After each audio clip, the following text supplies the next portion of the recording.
राम राम जी सभी को। कैसे हो आप सब। तो ये है हमारा part 2 of dolphin embroidery video. तो स्टार्ट करते हैं। उससे पहले वीडियो को लाइक कमेंट शेयर कीजिए। अगर सब्सक्राइब नहीं किया है तो सब्सक्राइब कीजिए।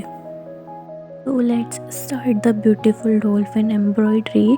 इसमें प्रोसेस बहुत इजी है। सिर्फ आपको थ्रेड को, जो हमारा फर्स्ट ब्लू कलर का थ्रेड हमने किया था, नेक्स्ट थ्रेड हम दूसरे कलर का लेंगे। तो उसमें सिर्फ हमारे जो लूप्स बने हैं छोटे छोटे बैक स्टिच के, उनके जो होल्स हैं उनके अंदर से थ्रेड लेके हमें बस ट्विस्ट करते जाना है। तो एक बहुत ही अच्छा और अलग क्रिएटिविटी निकलेगी। बहुत अच्छा डॉल्फिन का डिज़ाइन बन जाएगा। तो आप देखना पूरा वीडियो।